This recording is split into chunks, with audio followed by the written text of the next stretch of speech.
అందరికీ జైభీం. నా పేరు మేసాల జయరాజు. పీరో మాల్మహడ్ రాష్ట్ర యువజన అధ్యక్షుడిగా మరియు జైభీం సేవదల్ వ్యవస్థాపక అధ్యక్షుడిగా నేను పనిచేస్తున్నాను. ఇటీవల కాలంలో ఆయిపీలో జరిగినటువంటి సంఘటన మీ అందరికీ తెలుసు. దాంట్లో నేను కూడా 50 మంది ముద్దాయిలో నేను కూడా ఒకడుగా ఉన్నాను. నేను అక్కడ దాడులు జరగడానికి కారణమని అనేకమైనటువంటి ఆరోపణలు కూడా నేను ఎదుర్కోవడం జరిగింది. రీసెంట్గా 2 రోజుల క్రితమే నాకు బెయిల్ అయింది. అయితే అందులో ఉన్నటువంటి వాస్తవాలు ఏవైతే ఉన్నాయో అవి నేను మీడియా ముందుగా వచ్చి ప్రజలకు తెలిసే ప్రయత్నంలో ఈరోజు ఈ వీడియో చేయడం జరుగుతుంది.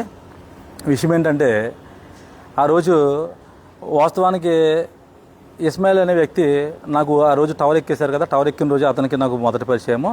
ఆ రోజు నాకు చెప్పింది ఏంటంటే, దళితులపై దాడులు జరుగుతున్నాయి, ఒక దళితులు ఉన్నటువంటి ఇళ్ళన్నీ కూల్చేస్తున్నారు, ఆ నియోజకవర్గంలో చర్చిలు కూల్చేస్తున్నారు, దాని గురించి శాంతియుత ర్యాలీ చేయాలని చెప్పేసి అని నాకు తాలూకా ఆఫీస్ దగ్గరికి కౌరు పెట్టడం జరిగింది.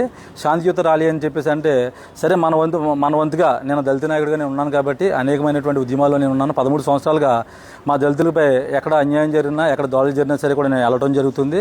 దాని గురించి అక్కడ జరిగినటువంటి విషయం ఏంటో పూర్తిగా తెలుసుకుని మా నాయకుడు రాష్ట్ర అధ్యక్షులు అన్నవరపు కిషోర్ గారికి నేను తెలియపరుస్తాను. ఇక్కడ మాకు కనుక న్యాయం జరగకపోతే కనుక మా సామాజిక వర్గంలో ఎవరైతే పెద్దవారు ఉన్నారో వాళ్ళందరూ మీరు వచ్చి ఈ సమస్యను పరిష్కరించాలని చెప్పేసి అని నేను వీళ్ళందరి తరపున నేను తెలియజేయడం జరుగుతుంది. అందులో భాగంగా నేను అక్కడికి వెళ్ళాను. అక్కడికి వెళ్తే సడన్గా శాంతియుత ర్యాలీ అనే దాన్ని పాస్టర్ ఇస్మాయిల్ గారు నేను టవర్ ఎక్కుతారని చెప్పేసి చెప్పడం జరిగింది. నేను దానికి సమాధానం ఏం చెప్పానంటే, మీరు మాకు చెప్పింది ఇది కాదండి, శాంతియుత ర్యాలీ అంటే శాంతియుత ర్యాలీయే చేయాలి, ఇది డిపార్ట్మెంట్కి ప్రజలందరికీ కూడా ఇబ్బంది కలిగేటువంటి పని, దానికి నేను 1% కూడా అంగీకరించను అని చెప్పేసి చెప్పడం జరిగింది. అయితే మేము చెప్తూనే ఉన్నాము. ఆయన అంతటా ఆయన వెళ్ళిపోయి టవర్ ఎక్కడం జరిగింది. టవర్ ఎక్కేసినటువంటి ఆయన పాస్టర్ అయినందువల్ల ఈయన చర్చ్ కూడా, ఈ పడగొట్టేసిన చర్చిల్లో ఈయన కూడా ఒక చర్చ్ ఉందేమో, ఆ బాధతో ఈయన పైకి ఎక్కేసాడేమో అని చెప్పేసి అని నేను అక్కడే ఉండడం జరిగింది. అయితే నేను కింద అంతా ఎంక్వైరీ చేశాను. ఇతను చర్చి పడగొట్టారా అని చెప్పేసి అంటే ఇతను చర్చి ఏం పడగొట్టలేదని చెప్పేసి అన్నారు. మరి చర్చి ఎవరు చర్చి అయితే పడగొట్టారో ఆ చర్చి పాస్టర్లో అందులో ఉన్నటువంటి సంఘంలో ఉన్నటువంటి మెంబర్స్ అందరూ ఏరని చెప్పేసి నేను అడగడం జరిగింది. ఎవరూ రాలేదు. ఎవరూ రాకపోతే ఆయన ఒక దైవజనుడిగా ఉన్నాడు, ఆయన అలా వదిలేసి వచ్చేస్తే అది కరెక్ట్ కాదని చెప్పేసి అని నేను అతను చేసింది కరెక్ట్ అయినా రాంగ్ అయినా కిందకు వచ్చిన తర్వాత అతనికి పూర్తిగా వివరిందామనే కోణంలో నేను అక్కడే ఉండడం జరిగింది.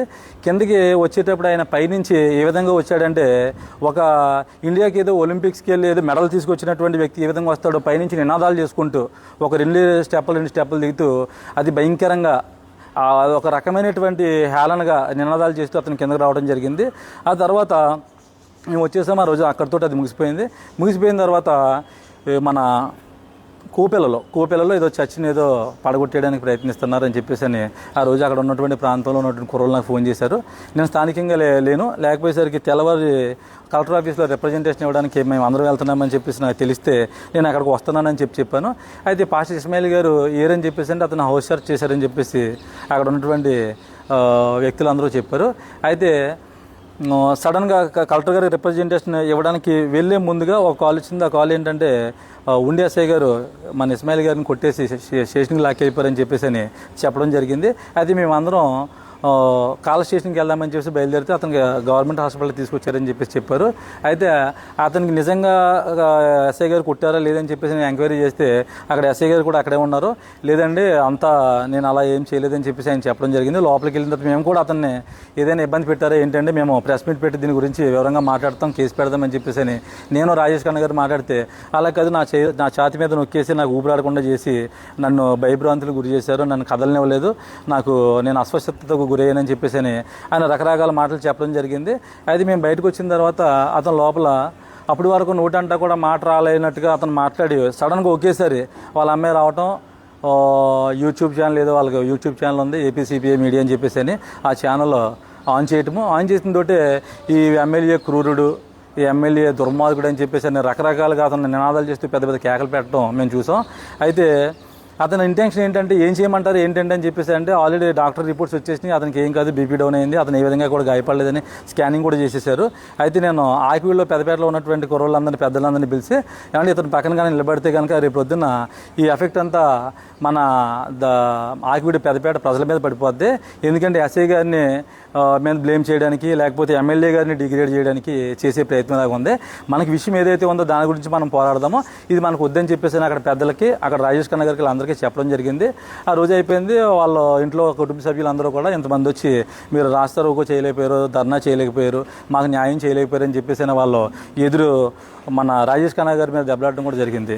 అయితే ఆ రోజు ఆయన ఇంటికి వెళ్ళిపోయారు. ఇంటికి వెళ్ళిపోయిన తర్వాత తెల్లవారు అతను పలకరిందామని చెప్పేసి అని రాజేష్ ఖన్నా గారు నేను వెళ్ళాము. అలాగే ఈ నైట్ ఏదైతే జరిగిందో దీని అంతటినీ యూట్యూబ్లో అతను షూట్ చేసి మొత్తం 2-3 జిల్లాల్లో మొత్తం అంతా కూడా వైరల్ అయ్యేలాగా ఇతన్ని పోలీసులు నిర్బంధించి కొట్టేసినట్లుగా ఇతను ఏదో మన క్రైస్తవ మందిరాలని, క్రైస్తవుల్ని, లేకపోతే ఈ విశ్వాసులందరినీ కూడా కాపాడడానికి వచ్చినటువంటి ఒక వీరుల్లాగా ధీరుల్లాగా ఇతను బిల్డప్ ఇచ్చుకుని మొత్తం అంతా కూడా ఇది యూస్ అంతా వైరల్ చేయడం జరిగింది. అయితే సరే ఇక్కడ నుంచి చుట్టుపక్కల ఉన్నటువంటి నరసాపురం నుంచి చుట్టుపక్కల ఉన్నటువంటి ప్రతి చర్చిల నుంచి కొంతమంది పాస్టర్లు ఈయన పలకరించడానికి రావడం జరిగింది. అయితే మేము వెళ్ళిన తర్వాత అక్కడ చూసింది ఏంటంటే ఇతను హ్యాపీగా రాత్రి అసలే నాకు నోటంట మాట కూడా రావట్లేదు, నన్ను ఇలా చేసేసారు, అలా చేసేసారు, నన్ను చంపడానికి ప్రయత్నించారు అని చెప్పిన వ్యక్తి తెల్లవారి నీట్గా కొట్టేసుకుని సన్మానం చేయించుకుంటున్నాడు లోపల ఆయన చర్చిలో. ఇదేంటి వచ్చినటువంటి పాస్టర్లు అందరూ కూడా ఇతనికి ఏదో ఆపదలో ఉన్నాడో, ఇతనికి ఏదో ఇబ్బంది జరిగిందని చెప్పేసి అని ఇతను పరామర్శించడానికి ఫ్రూట్స్ అన్ని తీసుకుని మేము వస్తే ఇతను సన్మానం చేయించుకున్నాడు ఏంటి, నవ్వుతున్నాడు ఏంటి అని చెప్పి చాలామంది కూడా షాక్ అయ్యారు. ఆ రోజు షాక్ అయ్యి వెళ్ళిపోవడం జరిగింది. ఆ రోజు నుంచి కూడా ఇతను ఏ విధంగా పనిచేస్తున్నాడు ఏంటి, మా దళితుల గురించి పోరాడడానికి వచ్చినటువంటి వ్యక్తి కాదా అనే దాని మీద నేను పూర్తిగా దీని మీద ఇతని గురించి తెలుసుకుంటే నాకు తెలిసినటువంటి కొన్ని విషయాలు ఏంటంటే ఇతను రాబోయే రోజుల్లో ఒక రాజకీయంగా ఇతను స్ట్రాంగ్గా సెటిల్ అవ్వడానికి, ఫైనాన్షియల్గా సెటిల్ అవ్వడానికి ఇతని గురించి ఇతను చేసుకునేటువంటి ప్రయత్నం యూట్యూబ్ ఛానల్లో ఇతను చేసుకునే ప్రచారం అంతా కూడా దానికి అనుగుణంగా ఉంటుంది. అయితే ఈ మధ్యకాలంలో అక్కడ కొన్ని ఇన్సిడెంట్స్ జరగడం, అక్కడికి ఇతను పిలవకపోయినా సరే కూడా ఇతను వచ్చి అందులో కల్పించుకొని అక్కడ విషయం ఒకటైతే ఆ విషయాన్ని గురించి వదిలేసి వేరే విషయాలు మాట్లాడడం, ఈ దళితులందరినీ కూడా వీళ్ళని పాములుగా వాడుకుని అతనికి ఏదైతే కావాలనుకుంటున్నాడో అది ఆయన యూట్యూబ్ ఛానల్లో చేసుకోవడం జరిగింది.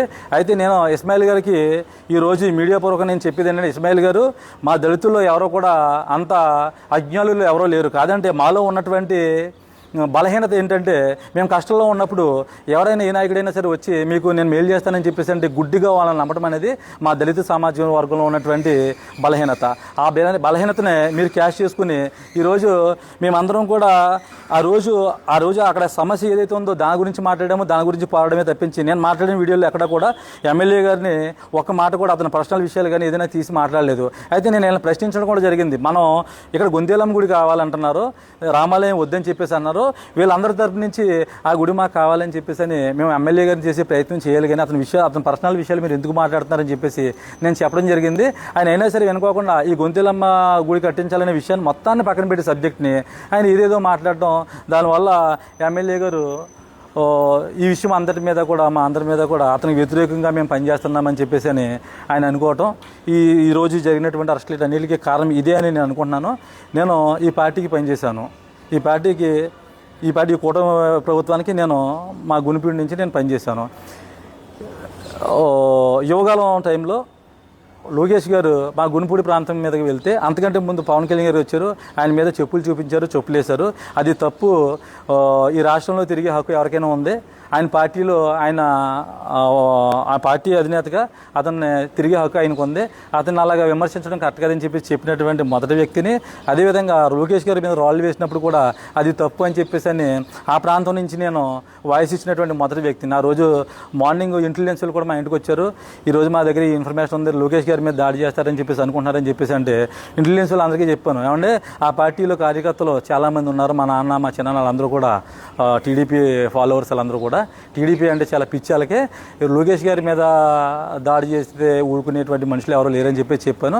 అయినప్పటికీ లోకేష్ గారు ఇక్కడ ప్రకాశం చౌక్లో మీటింగ్ పెట్టడం, ఈ పార్టీలో ఉన్నటువంటి వైఎస్ఆర్ కాంగ్రెస్ పార్టీని విమర్శించడం, ఆ తర్వాత ఇలా విమర్శించిన అతను వెళ్తున్నాడు కదా, అతను ఏదో ఎదుర్కోవాలి, అతని మీద ఏదో దాడి చేయాలని చెప్పి అప్పటికప్పుడు ఏదన్నా అనుకుంటే ఆయన మీద రాళ్ళు వేయటం, ఆ దాడి చేయడం జరిగింది. ఇదంతా నేను ఎందుకు చెప్తున్నానంటే, ఏదైనా తప్పు జరిగితే ఇది తప్పు అని చెప్పేసి అని మా సామాజిక వర్గం నుంచి ఫస్ట్ నేను రియాక్ట్ అయ్యి నేను చెప్తాను. నేను ఈరోజు నాకు ఇంత అన్యాయం జరిగి అసలు ఏమి ఆ గొడవకి నాకు ఎలాంటి సంబంధం లేదు. ఆ గొడవ జరిగినప్పుడు నేను అక్కడ లేను.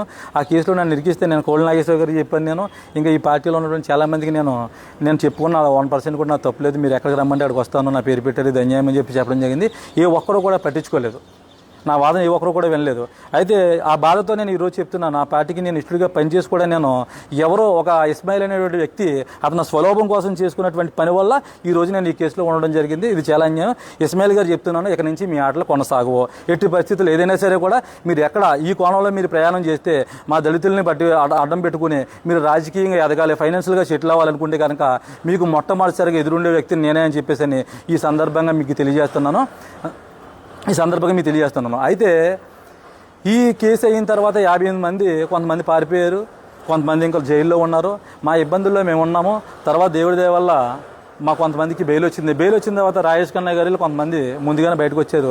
ఇంకా లోపల ఉన్న వారిని ఏ విధంగా బయటికి తీసుకోవాలని కోణంలో వీళ్ళందరూ ప్రయాణం చేస్తున్నారు.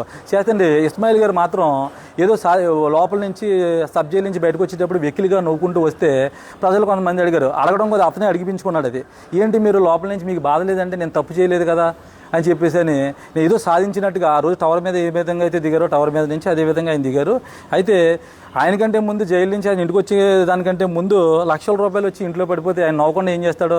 అయితే కనీసం వచ్చిన తర్వాత ఆయన ఇంకా ఎవరైతే ఉన్నారో దీంట్లో ఎవరైతే బలైపోయారు లోపల ఉన్న వాళ్ళని బయటికి తీసుకొద్దామా, లేకపోతే వాళ్ళకి ఏదైనా అవసరాలు ఉన్నాయా, వాళ్ళ కుటుంబాన్ని కలుద్దామనే దాన్ని మొత్తాన్ని పక్కన పెట్టేసి మళ్ళీ అదే కోణంలో ఎమ్మెల్యే గారిని విమర్శించడం, ఎమ్మెల్యే గారి గురించి మాట్లాడడం. అంటే ఇంక ఎలా ఉందంటే ఈరోజు పార్టీని విమర్శిస్తే ఇతను డబ్బులు వస్తున్నాయి, ఎమ్మెల్యే గారిని విమర్శిస్తే డబ్బులు వస్తున్నాయి, లక్షల రూపాయలు వస్తున్నాయి.